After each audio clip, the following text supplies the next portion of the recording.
तो पिछला पार्ट में हम लोग पढ़े थे, आप लोग को सेक्रीफाई रेशियो नहीं बता पाए थे। तो सेक्रीफाई रेशियो क्या है? त्याग अनुपात है। त्याग अनुपात में जब पुराने साझेदार के हिस्से में कमी आती है तो पुराना साझेदार अपना हिस्सा त्याग करता है।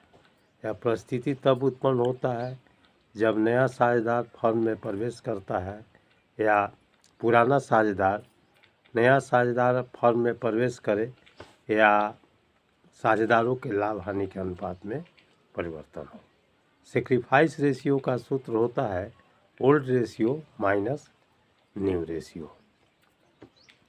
तो इस तरह एक पहले बेसिक चैप्टर में हम लोग बताना भूल गए थे कि लाभ हानि नियोजन खाता क्या है। तो लाभ हानि नियोजन खाता प्रश्न आता है कि लाभ हानि नियोजन खाता क्या है, profit and loss appropriation account क्या है। तो जो विभाज्य योग्य प्रॉफिट है उसको साझेदारों के बीच में बांटने को हम लोग के लिए हम लोग profit and loss appropriation account का निर्माण करते हैं। इसके दो भाग होते हैं, एक टीआर पक्ष होता है, एक सीआर पक्ष होता है। सीआर पक्ष में फर्म के जो विभाज्य योग्य प्रॉफिट है उसको दिखाया जाता है और ड्राइंग इंटरेस्ट ऑन ड्राइंग को दिखाया जाता है। अब इधर फर्म के खर्चे दिखाए जाते हैं, जैसे आपका इंटरेस्ट ऑन कैपिटल दिखाया जाता है, पार्टनर का सैलरी दिखाया जाता है। कोई पार्टनर फर्म को लोन दिया है तो उसका इंटरेस्ट दिखाया जाता है, रिजर्व दिखाया जाता है और कमीशन वगैरह दिखाया जाता है। अगर जनरल मैनेजर वगैरह रखे हैं तो उसके कमीशन को स्पष्ट किया जाता है। और उसके बाद प्रॉफिट भी हो सकता है, लॉस भी हो सकता है। तो साझेदार की संतुष्टि के लिए कि किसी प्रकार का ग्रीवांस नहीं हो, हम लोग profit and loss appropriation account का निर्माण करते हैं।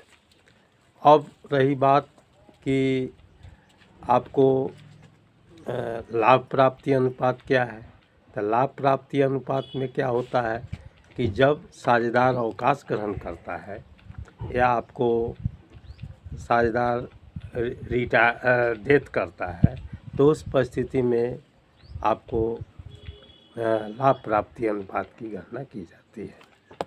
और लाभ प्राप्ति अनुपात की गणना के आधार पर हम लोग जब साझेदार ख्याति की पैसा उसको दी जाती है तो लाभ प्राप्ति गेनिंग रेशियो के आधार पर दिया जाता है। गेनिंग रेशियो का आपका सूत्र होता है new ratio minus old ratio. यह भी महत्वपूर्ण प्रश्न है कि लाभ प्राप्ति अनुपात क्या है। अब कभी कभी प्रश्न आता है कि त्याग अनुपात क्या है और लाभ प्राप्ति अनुपात क्या है। तो त्याग अनुपात जो है वह कब निकाला जाता है, जब नया साझेदार फर्म में प्रवेश करता है या साझेदारों के लाभ हानि के अनुपात में परिवर्तन होता है। और लाभ प्राप्ति अनुपात कब निकाला जाता है, जब साझेदार अवकाश ग्रहण करता है या साझेदार की मृत्यु होती है। आपको सेक्रीफाइस रेशियो का सूत्र बता दिए कि सेक्रीफाइस रेशियो का सूत्र क्या है, old ratio minus new ratio. और गेनिंग रेशियो का सूत्र क्या है, new ratio minus old ratio.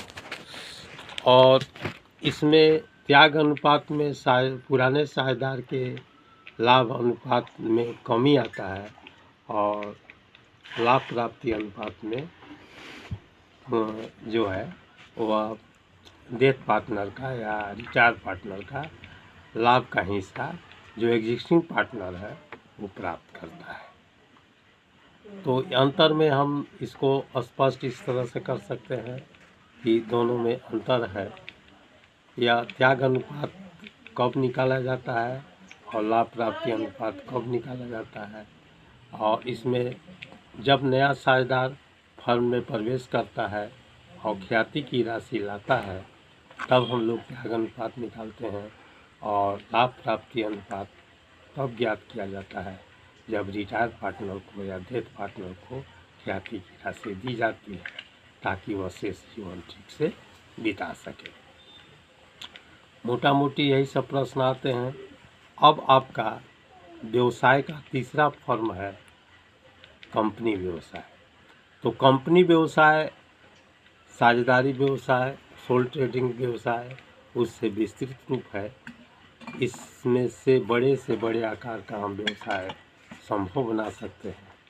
Company व्यवसाय जो है वह बृहत आकार का व्यवसाय है, लार्ज स्केल का व्यवसाय है। अंशधारी आते हैं और जाते हैं, लेकिन कंपनी बनी की बनी रहती है। आपका साक्षात उदाहरण है डाबर इंडिया है, हिंदुस्तान लीवर है। 150 वर्ष तक भारतवर्ष में सेवा प्रदान कर रही है। तो कंपनी व्यवसाय में क्या है कि इनका दायित्व तो सीमित होता है अंशधारियों का, और यह जो है सो इनका निर्माण जो होता है कंपनी एक्ट के तहत होता है। कंपनी एक्ट के तहत इनका निर्माण किया जाता है, और यह जो है सो इनकी पूंजी जो है अंशों में विभक्त होती है। तो इसकी विशेषता कैसे है, क्या है, हम कैसे समझेंगे कि कंपनी व्यवसाय की क्या विशेषता है। तो विशेषता, सबसे पहली विशेषता है कि ऐच्छिक संस्थान है। किसी भी व्यक्ति को कंपेल नहीं किया जा सकता है कि आप अंश खरीदिए। जिसकी इच्छा हो अंश खरीदता है, और ऐच्छिक संस्था के रूप में लाभ कमाने के उद्देश्य से संस्था का निर्माण किया जाता है। दूसरी विशेषता है कि इनके अंश जो होते हैं पूर्णतः हस्तांतरणीय होते हैं। एक व्यक्ति से, एक अंशधारी से दूसरे अंशधारी को दिया जाता है, दूसरे से तीसरे को दिया जाता है स्टॉक एक्सचेंज के माध्यम से। और तीसरा है कि कंपनी व्यवसाय में कंपनी को अपना कॉमन सील होता है। कॉमन सील स्वर्ण मुद्रा होती है, और जितने भी महत्वपूर्ण डॉक्यूमेंट्स होते हैं वह कंपनी जो है सो अपना स्वर्ण मुद्रा के आधार पर व्यवसाय करती है। जैसे भारतीय रेलवे का कॉमन सील है आपका इंजन है, धुआं इंजन में फेंकता हुआ धुआं है।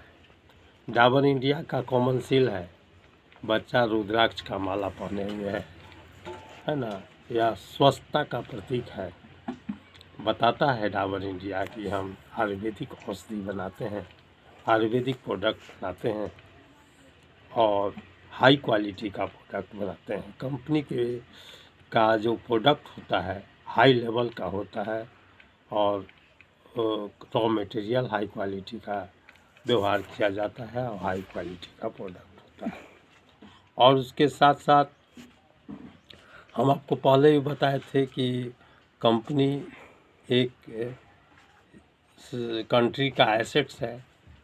कंपनी ख़त्म नहीं होती है, लगातार चलती रहती है। जब क्रियाकलाप में किसी तरह का परिवर्तन होता है, या कोई ऐसा अप्रिय घटना हो जाए, या प्रोडक्ट जो है सो आज के कंपटीशन युग में नहीं रह सके, वैसी परिस्थिति में कंपनी फेल करती है, और वैसे कंपनी जो है सो अपने सेवा प्रदान करते रहती है।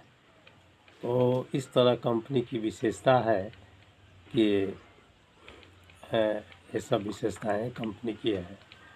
और आपको बता दें कि कंपनी व्यवसाय के बाद कंपनी की पूंजी जो है वह दो प्रकार का अंश होता है। एक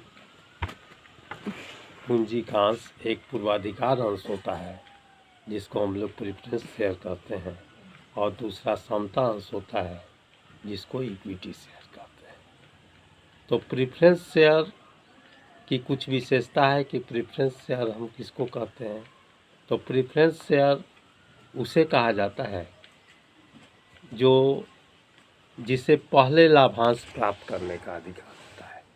साथ साथ यदि कंपनी बाय द वे दुर्भाग्यवश समाप्त होने लगती है तो सबसे पहले इनको पूंजी लौटाया जाता है। लेकिन प्रेफरेंस शेयर होल्डर को मत देने का अधिकार नहीं होता है, कंपनी में वोट देने का अधिकार नहीं होता है।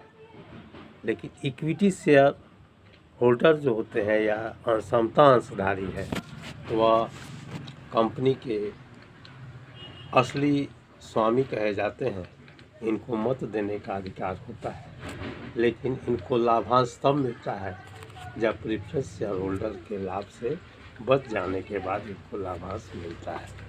और आपको इनको कंपनी में मत देने का अधिकार होता है कि नहीं, और लाभांश भी इनको प्रेफरेंस शेयर होल्डर के बाद जो बचता है तब इनको लाभांश मिलता है। तो ये रहा अंश की बात। उसके बाद हम आगे पढ़ेंगे कि अधिकृत पूंजी क्या है। Authorise capital. Authorise capital company का मुकुट पूंजी कहलाता है ना। इसे बैलेंस शीट में सबसे ऊपर लिखा जाता है, और यह पूंजी जो है वह संचालक मंडल द्वारा तय किया जाता है कि कंपनी अपने जीवन काल में कितना पूंजी एकत्र करेगी। अधिक से अधिक कितना लक्ष्मण रेखा है, उससे अधिक पूंजी कंपनी आमंत्रित इशू नहीं करती है, ना आमंत्रित करती है, ना उससे अधिक पूंजी बढ़ाती है। ऑथराइज कैपिटल है। इसको बैलेंस शीट में लायबिलिटी साइड में सबसे ऊपर लिखा जाता है। तो और इसके बाद आपको पढ़ना है कि अंश का हरण क्या है। तो अंश का हरण हम फोरफिटेड ऑफ शेयर जिसको हम बोलते हैं अंश का हरण। तो अंश का हरण तब होता है जब अंशधारी का अलॉट हो जाता है, अलॉटमेंट के समय या मांग करने पर कंपनी का पैसे का भुगतान नहीं करता है, तो उस परिस्थिति में कंपनी जो है सो अंश का हरण कर सकती है। तो उसमें क्या होता है कि अंश का हरण करने पर कंपनी जो है सो अंश हरण को, एक तो कंपनी चाहे तो अपने अंशधारी पर मुकदमा चला सकती है, लेकिन वैसा नहीं करती है।